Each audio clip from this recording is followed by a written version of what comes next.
Saludos amigos, sean bienvenidos una vez más a La Ventana Rota. Mi nombre es Diego Mendoza y en el día de hoy vamos a estar analizando todo lo que es la actividad petrolera nacional.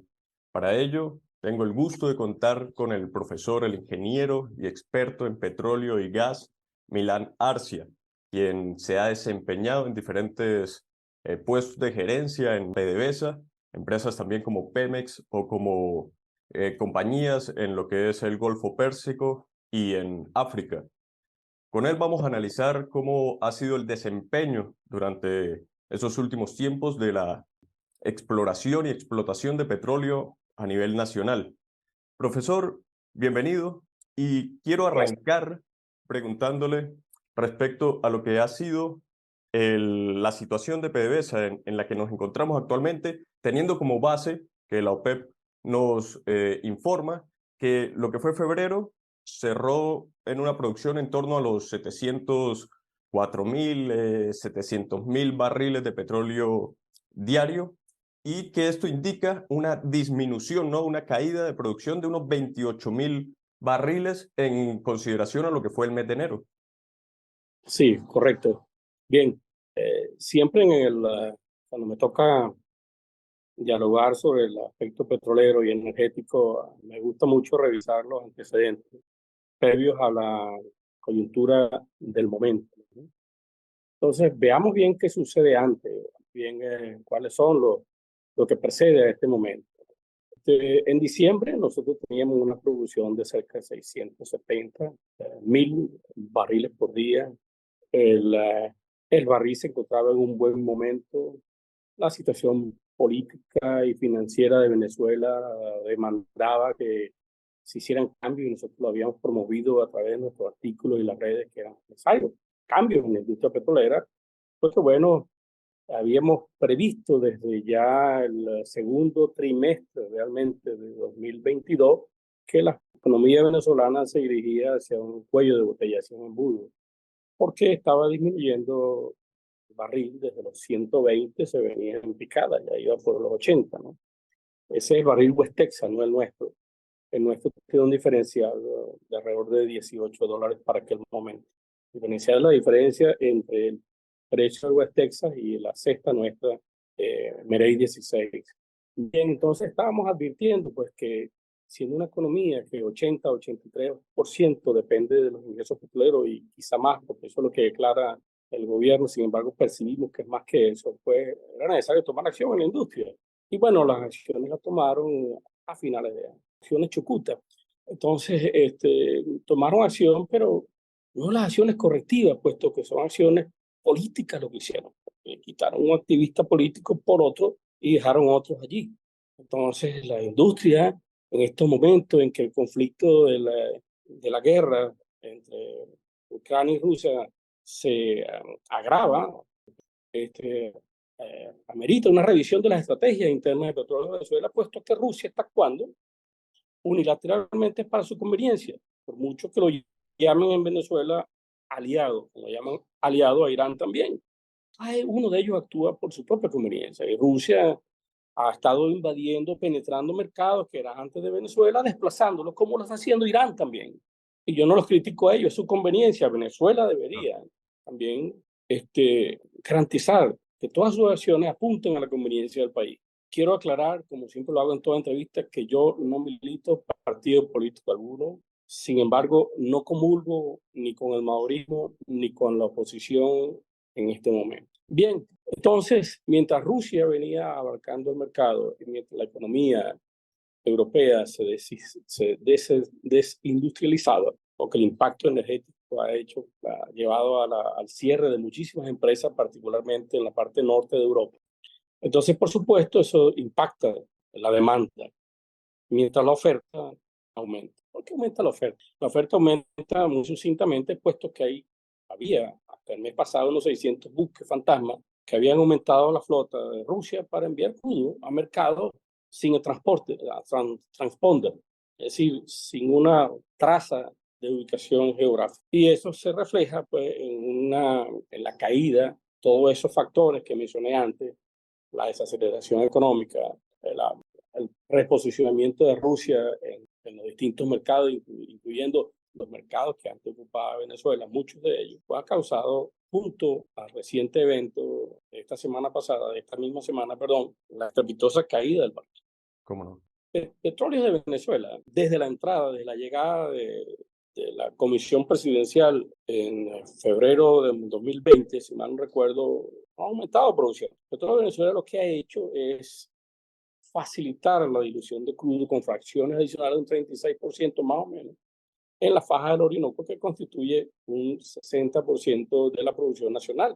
Error de administraciones previas, error de 2008 en adelante, siempre petrolera en adelante, haber destruido la producción convencional y haber borrado nuestra cesta tijuana para, a partir de 2009, solamente unificarse en una sola cesta llamada Merey 16. Error. Y como error fue haber destruido o haber abandonado la producción convencional para enfocarse en la paja. ¿Quién sabe qué intereses habrán prevalecido? Había muchas maneras de apuntalar la producción de la faja sin descuidar la producción convencional, que es de mucho menor costo, de mucho mejor posicionamiento en el mercado, más fácil de producir y de menos complejidad operacional, como lo es la producción de crudo de la faja del Orinoco.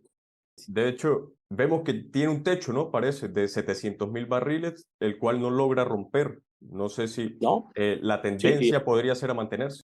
repito, ha venido desde 2021 en esa misma tendencia la producción según fuente secundaria. La producción según fuente directa ha cedido. Es lo que está en este momento indicando que lo que se ha hecho, ese abultamiento de la producción proviene de las fracciones de diluyentes que se incorporan a la producción. La diferencia entre la producción directa y la producción secundaria en febrero fue nada más que 4.000 barriles, no recuerdo, entre una y Sí. otra producción. Y el crecimiento en la producción fue proporcional al aumento de producción de Chevron, que indica que las operaciones PDVSA en sí propias han estado estancadas. Y de caerse la licencia que le han otorgado a Chevron, pues el futuro de Petróleos de Venezuela, de no cambiar su estrategia a corto plazo, no van a ser muy buenas para el país. Justamente al respecto le quería preguntar, porque sabemos que a finales de noviembre del pasado año 2022 fue cuando la Oficina de Control de Activos Extranjeros de los Estados Unidos dio esta licencia a Chevron para que pudiera nuevamente reactivar sus operaciones en el país.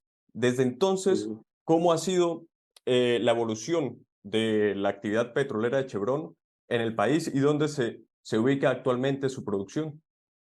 Chevron tiene, como dije, 5 intereses en Venezuela, pero los más destacados, los que tienen participación con más énfasis es Boscan y La Faja. En realidad, ellos no tienen una licencia de autorización para hacer inversión, CAPEX, exposición de capital, sino más bien con los recursos que tenían y actividades operacionales básicas de reparación y recondicionamiento, reponer la producción que tenían previa, que no han logrado hacer. Ellos estaban previo a la autorización de las sanciones en 110.000, 120.000 barriles por día. Su pico de producción fue en 2012 con 178.000 barriles y antes de las sanciones estaban en 160.000 barriles. Lo que sucede es que ellos se han encontrado en Venezuela recientemente con cuellos de botella en las operaciones. Quiere decir, tienen problemas de operacional en la eficiencia de sus operaciones y tienen problemas de logística. Su eficiencia operacional está muy baja.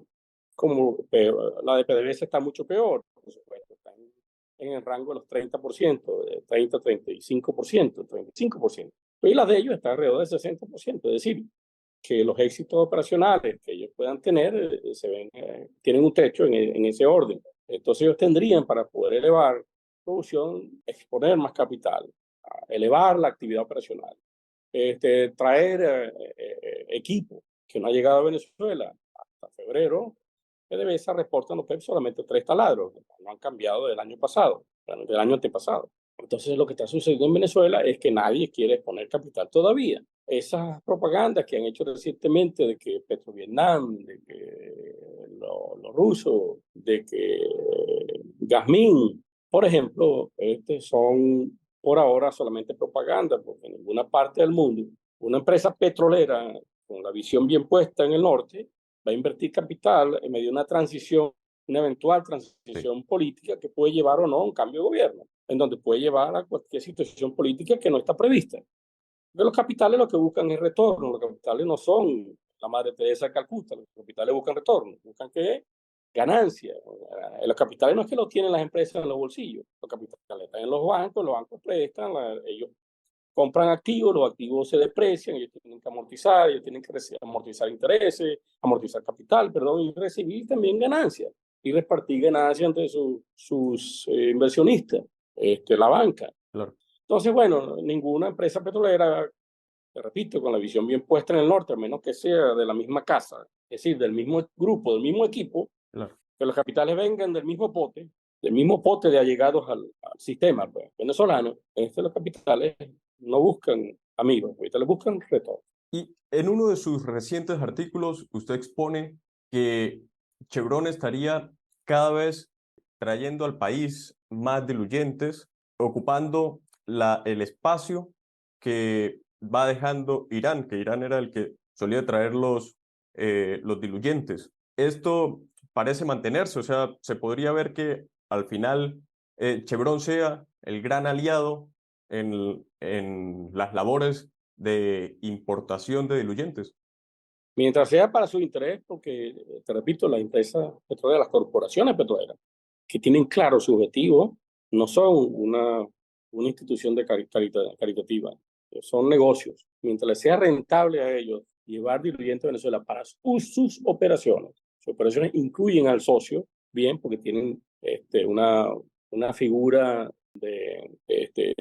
distribuida en un 70-30 en este caso, el interés de Chevron y PDVSA en la faja. Mientras eso les sirve a ellos, ellos van a llevar diluyentes para satisfacer su demanda operacional, pero no para resolver los problemas del petróleo de Venezuela. El petróleo de Venezuela tiene que resolver sus propios problemas. El petróleo de Venezuela no va a resolver sus problemas mientras esté pensando en que Irán me ayude, en que China me ayude, en que Rusia me ayude, porque realmente esos han sido los que, me perdonan, pero estos han sido los que le han dado la espalda a Venezuela. Ellos han sido los que han utilizado la información que captura de Venezuela y los recursos que tiene Venezuela para poder ellos tomar ventaja en los mercados. Mira, el caso de los Petrospías en el 81, caso de información que recientemente, hace 2 o 3 años atrás, con estas personas que pusieron presa en comercio y suministro en PDVSA, que se fuga información. Caso del proyecto Cristóbal Colón, Exxon, Mitsubishi y Shell se llevaron información para Trinidad y la pusieron al servicio de Trinidad y de Guyana. El petróleo de Venezuela, extrañamente, es una industria que no es celosa con su información. Cuando a mí me tocó entrar a una empresa de las 7 grandes que no voy a mencionar, y yo trabajé en Shell, pero estoy hablando de otra, no voy a hablar de Shell, por supuesto, porque hay una discrecionalidad allí.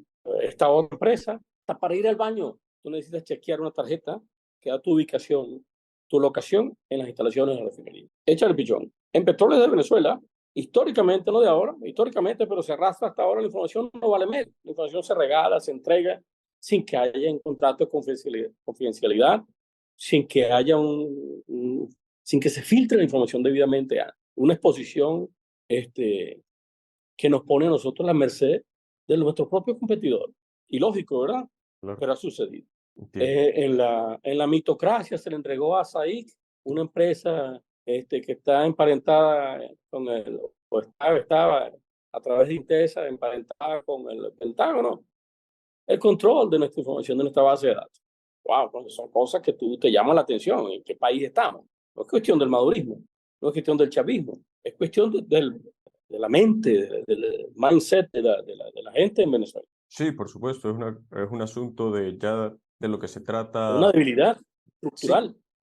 sí, como no, de lo que es la función empresarial como tal, ¿no? Y gerencial, que debe pensar más en esta empresa como un negocio, que es lo que es y cómo podría realmente funcionar. Ahora bien, profesor, hablamos con el profesor experto en petróleo y gas, Milán Arcia. ¿Hay datos acerca de cuál es actualmente el margen de rentabilidad de las exportaciones de PDVSA y cuáles son los mercados a los que está teniendo acceso, se está poniendo en venta el crudo venezolano, teniendo en cuenta dos cosas? Uno, que ahora está compitiendo en descuento con el crudo ruso, ¿no?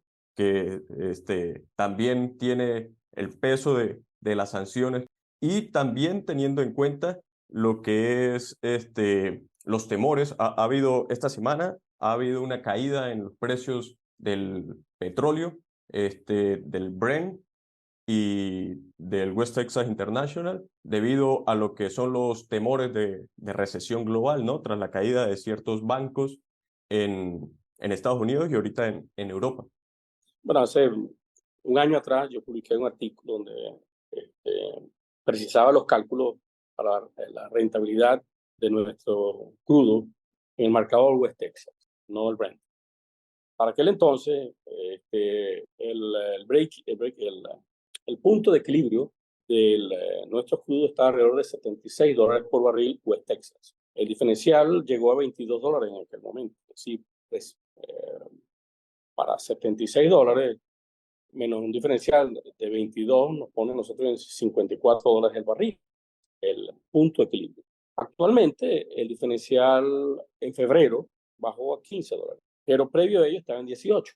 Y el diferencial es función de muchas cosas, en función de la confiabilidad, en función de la prima de riesgo, en función de la percepción política. Entonces eso va variando y mejoró en febrero porque la predicción política tuvo un repunte cuando se abrió a la relación con Chevron, se abrió la relación con Europa. Entonces, conveniencia geopolítica más que otra cosa. Actualmente, antes de esta entrevista, revisaba los indicadores mundiales, el barril estaba ya pisando los 66. Nosotros tenemos un sistema propio en nuestra empresa de inteligencia artificial que prevé el movimiento de la bolsa. Y en que sucediera ayer, nosotros publicamos información por Twitter que ahí iba a haber un crash, se iba a estrellar el mercado, perdón, hacia los 64, en rango 64, $67 de barril, cuando estaba por encima de los 70 y evidentemente, efectivamente se estrelló. Y dijimos que había una volatilidad momentánea para luego caer nuevamente y eso es lo que sucedió. Hubo volatilidad puntual, e incluso hubo un halted. Halted quiere decir que en la bolsa de valores detienen la cotización para poder resguardar la integridad de los mercados, de los inversionistas. Entonces llegó a un punto hasta 77 y cayó de nuevo a 68. Y amaneció en ese rango 68-67 hasta que la apertura de la bolsa de Nueva York cayó. Pues eso va a permanecer fluctuando hasta que no se estabilice, no se asiente la percepción de los mercados mundiales. Los capitales son muy escurridizos y muy cobardes y están huyendo hacia un refugio seguro que es el oro. Entonces, los costos de producción con una estrategia de producción, que ni siquiera se puede llamar estrategia, con una actividad de producción decadente en todo sentido, la tiene petróleo en Venezuela, mala ingeniería, ineficiente, con infraestructura decadente, descuidada, desprotegida, una directiva que no es bien percibida en el mundo energético, ni siquiera voy a hablar de Venezuela, pues los costos son elevados, porque todo eso conlleva ineficiencia. Ineficiencia se traduce en costos elevados, hasta costos de financiamiento elevados si PDVSA estuviese teniendo acceso a capitales para capitalizar su operación. Bueno, el costo de producción por medio, cuando antes de la plan siembra petrolera estaba en 4, menos de 4 incluso, 3.4, 3.7 tuvo. Hablando de 2005, 2006, ¿ya? Cuando nosotros levantamos la industria petrolera del sabotaje terrorista, en 2002, nosotros llevamos la producción en 2005 a 3.274.000 barriles por día, más de 7.000 millones de pies cúbicos de gas con un costo de producción entre, repito, 3.4 y 3.7. Plan siembra petrolero lo llevó a $18 por barril en 2014 y luego con la llegada de 2017 de militares, políticos y otros activistas del sistema, repito, político de Venezuela se elevó a los 30. 34, 36, fluctúa en función del costo, acceso y la fracción que se integra a la producción de ese 60% de crudo pesado y pesado a la C. Error, te repito, para que no lo olviden los que van a oír esta entrevista, abandonar una cesta para crear otra en desventaja. Pero bueno, esos 34, 36 dólares por barril sumado el diferencial que tienen que dar, porque Rusia, en el momento en que el barril estaba pisando 75 a 77 dólares, vendía sus crudos a 50, en el rango de 50 dólares el barril. Es ver, un descuento casi de dólares. Petróleo de Venezuela, que tiene una empresa obsoleta, que no puede competir con Rosneft, con Gazprom, una empresa rusa, ni iraní, estando ambos sancionados, uno desde hace mucho tiempo y uno más reciente, pues se verá forzado a dar a sus clientes mucho más descuento, que no puede, porque te repito, la estructura de costo versus el precio real del barril no da para tener rentabilidad por debajo de esa cifra de equilibrio que te di anteriormente. ¿Cómo no? Y en este ¿Me punto, entendieron? Fue complejo. sí, no, la situación obviamente no es fácil para la empresa nacional y precisamente por eso quería preguntarle ya para ir finalizando, ¿cuáles fueron, usted acaba de acotar, que lograron volver a aumentar la producción luego de lo que fue el 2002 y llevarla a cerca o superando los 3 millones de barriles? ¿Cuáles fueron los pasos que se dieron en ese momento, ¿no? En ese entonces para llevar a cabo para consolidar esa recuperación y hacerla sostenible en un plazo considerable de tiempo? Y si se puede volver a llevar a cabo una estrategia como esa. Una junta directiva integrada por verdaderos expertos, conocedores, gente madura y madurada dentro de la industria, gente que tuvo exposición internacional, gente que fue entrenada toda la vida para ello. En ese momento, me recuerdo todavía clarito, el 19 de diciembre de 2002, yo estaba en México, estaba trabajando en México, era asesor de la gerencia general de Pemex. Y bueno, recibí una llamada, estaba el difunto, mi amigo Nelson Martín. Y yo me aparecí y nos integramos a la actividad. Jerarquizábamos activos en función del interés para cumplir con los compromisos de la industria. Jerarquizábamos la actividad porque había potencial, había disponibilidad de equipo en aquel momento, había acceso a bienes y servicios, estaban en sitio los taladros, había capacidad de movilización y había respaldo de seguridad y había respaldo político e institucional. Estas tres cosas es lo más clave, si se quiere. Sin respaldo político, respaldo institucional y sin respaldo de seguridad, no funciona la industria. La industria no funciona con camisa roja, con leales incapaces. Me explico, la industria no funciona con personas que tienen una sola visión por delante, que es apoderarse de cosas de la manera más fácil. La industria funciona con gente comprometida con el país, con gente que tiene talento. Nosotros, te repito, llegamos a la industria de producción instantánea de menos de 200,000 barriles. Instantánea, quiero decir, no es que era promedio mes, instantánea, hasta 3.274.000 barriles en 2 años, en aquel momento.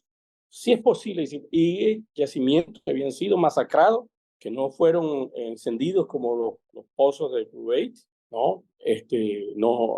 No fueron encendidos, pero fueron masacrados, los sistemas fueron torpedeados para impedir los flujos de información y los flujos de procesos, y se pudo rescatar la producción. Quiere decir que sí puede funcionar hoy día. Bien. Los capitales, como siempre he tenido, no es necesario empeñar a Petróleo de Venezuela. Hay maneras, hay mecanismos de lograr acceso a capital por medios propios, claro, para operar el primer año. Eso Okay. siempre hago la salvedad. Que no saben los que están allí cómo hacerlo, eso es otra cosa, pero es posible. Cómo no. Profesor, le agradezco su tiempo. Espero poder contar nuevamente con usted para seguir analizando lo que es la actividad petrolera en el país, la evolución de lo que será toda la producción de petróleo en lo que resta del año. Un placer para mí, muy amable. Gracias por tu deferencia nuevamente. Cómo no. A ustedes que están allí, recuerden seguirnos. Estamos en YouTube, estamos en Anchor, estamos en lanacionradio.fm y será hasta una próxima oportunidad en La Ventana Rota.